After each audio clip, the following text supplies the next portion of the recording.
আমার এইচএসসি পরীক্ষার পরে অ্যাডমিশন কোচিং এর প্রথম দিন অনেক এক্সাইটমেন্ট এন্ড স্বপ্ন নিয়ে গেলাম। প্রথম চ্যাপ্টার ফিজিক্সের ভেক্টর, আমি বললাম এটা তো অনেক সহজ, এটা এ এটা বি, মাঝখান থেকে গেলে লব্ধি সি, আমি তো সিম্পল। অ্যান্ড ফেসবুকে দেখা যায় না যে তুমি একটু ঝিমালা অ্যান্ড ঝিমানোর পর উঠে দেখলা পুরো বোর্ড ভরে গেল, অ্যান্ড আমি দেখলাম আমার পুরো বোর্ড ভরে আছে পড়ালেখায়। অ্যান্ড বেশ অবাক হলাম। ভাইয়া বললো যে পরের দিনই পরীক্ষা। এখন অনেকেই তো বলে পরের দিন পরীক্ষা, এখন তারা যে এত সিরিয়াসলি নিবে এটা কে জানতো। পরের দিন যেই দেখি পরীক্ষা শুরু হওয়ার অবস্থা, অ্যান্ড আমার ডানে যে ছিল সেই ছেলে দুইটা ক্যালকুলেটর বের করলো। আমি তো অবাক যে ক্যালকুলেটর লাগে তো একটা, ও দুইটা দিয়ে কি করবে। সো মনে মনে একটু হাসা শুরু করবো, এইভাবেই আবার দেখি বামে যে আছে সেও দুইটা ক্যালকুলেটর বের করলো।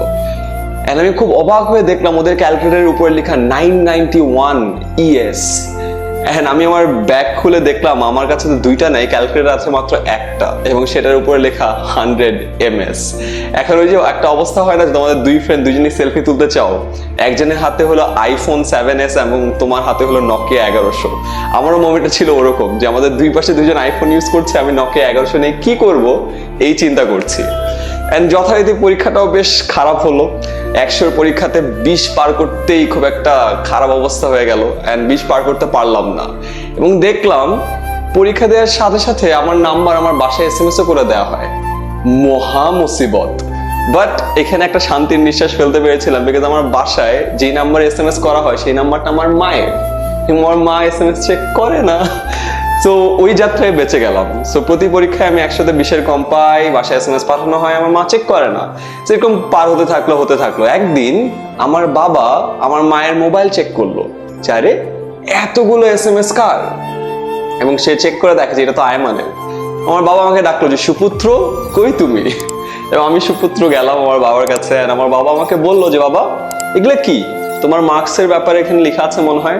তারপর আমি দেখলাম আমার সেই SMS গুলো, এবার আমি অবাক হয়ে দেখলাম আমি কোনো পরীক্ষায় 20 পার করিনি।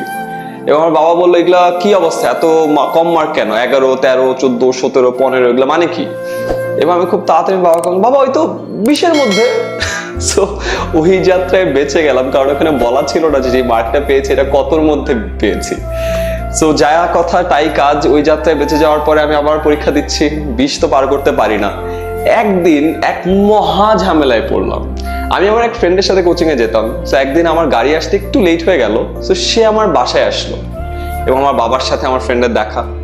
এবং ওই মোমেন্টে আমার বাবা এমন একটা প্রশ্ন করলো যেই প্রশ্ন তার করা উচিত ছিল না। আমার বাবা তাকে জিজ্ঞাসা করলো এই তোমার পরীক্ষা কেমন হচ্ছে কোচিং এ। এবং আমার ফ্রেন্ড একটু বললো যে না আঙ্কেল খুব খারাপ, বলেন না, অনেক খারাপ করছি, অনেক কিছু কাচুমাচু করে সে বললো যে আঙ্কেল আমি লাস্ট পরীক্ষা একটু খারাপ দিয়েছি, বাট 53 পেয়েছি। এবং 53 পেয়েছি বলার সাথে সাথে আমি আমার বাবার দিকে, আমার বাবা আমার দিকে, দুজনই চিন্তা করছে যে পরীক্ষা তো বলেছিলাম 20-এর মধ্যে, 53 কোত্থেকে আসলো। সো বুঝতেই পারছো আমার কি অবস্থা। ওই দিন আমি জাস্ট একটা লাইন বলছিলাম, লা ইলাহা ইল্লাল্লাহ, আল্লাহ আমাকে বাঁচিয়ে দাও, এরপরে আজীবন পড়ালেখা করব। সো কি আর করা, এরপরে কোচিংয়ে গেলাম এবং ফিরলাম। ফেরার পর আমার বাবা তো যথারীতি বললো তোকে দিয়ে হাল চাষ করাবো। আমার মা বললো তুই তো রিক্সা চালাবি, পড়ালেখা করার কি দরকার, যা গ্রামে চলে যা। যথারীতি এইসব লাইনগুলো বলা শুরু করলো। ওয়েল, এটা ছিল আমার অ্যাডমিশন লাইফের প্রথম 2 সপ্তাহের গল্প। এবং ভেবে নিতেই পারো যে প্রথম 2 সপ্তাহে যদি এত ঝামেলা হয়, পরের দিনগুলো কত খারাপ কেটেছে। এটা বলার কারণে একটাই, এই সময়টা সবারই খুব খারাপ যায়। তোমার যে 13 লক্ষ স্টুডেন্ট এইচএস এক্সাম দিয়েছো, তোমাদের সবার, আই মিন সবার লাইফের সব থেকে যে প্রেশারাইজ মোমেন্টটা, এটা হলো এই মোমেন্টটা, এই 6 মাস। কারণ তুমি কোথায় চান্স পাবা এটার উপর ডিটারমাইন করবে যে তুমি তোমার ভবিষ্যতে কি করছো। এবং এই সময়টা শুধুমাত্র তোমার যে নিজের পার্সোনাল প্রেশার তা না, তোমার ফ্যামিলির প্রেশার থাকে। আমার মতো তোমার বাবা মা তোমাকে প্রেশার দিবে, তোমাদের ফ্রেন্ড সার্কেলে একটা প্রেশার থাকবে, রিলেটিভস এর প্রেশার থাকবে, প্রচুর মানুষ তোমাকে জিজ্ঞাসা করবে কোথায় পড়ছো, কোথাকার প্রিপারেশন নিচ্ছ, কোথায় যাবা। এবং ইটস অ্যাবসলিউটলি অল রাইট, কারণ তোমার আশেপাশে যারা আছে সবাই এই প্রেশারের মধ্য দিয়ে যাবে। সো মনে রেখো একটা কথা, আমার ওই খারাপ অবস্থা থেকে পার করে একটা ভালো জায়গায় যেতে কিন্তু টাইম লেগেছিল, এবং আমি যদি পারি, আমার থেকে তোমার অবস্থা অনেক ভালো, সো তুমিও অবশ্যই পারবে।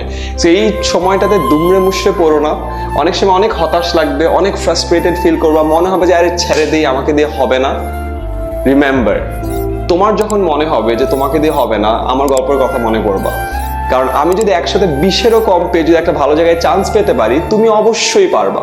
সো প্লিজ প্লিজ প্লিজ, যখনই মনে হবে যে তোমাকে দিয়ে হবে না, তুমি পারছো না, হাল ছেড়ে দিতে ইচ্ছা করবে, স্টপ অ্যান্ড চিন্তা করো, আস্তে আস্তে যদি 2-3 মাস একটু ভালো করে পড়ালেখা করো, বিশ্বাস করো তুমি যেখানেই যেতে চাও সেখানেই যেতে পারো। Please subscribe my channel and click the bell icon. ভিডিওটি দেখার জন্য সকলকে ধন্যবাদ। এতক্ষণ আমি আপনাদের সাথে ছিলাম তৌহিদ। যদি ভিডিওটা ভালো লেগে থাকে তবে অবশ্যই লাইক, কমেন্ট এবং শেয়ার করতে ভুলবেন না।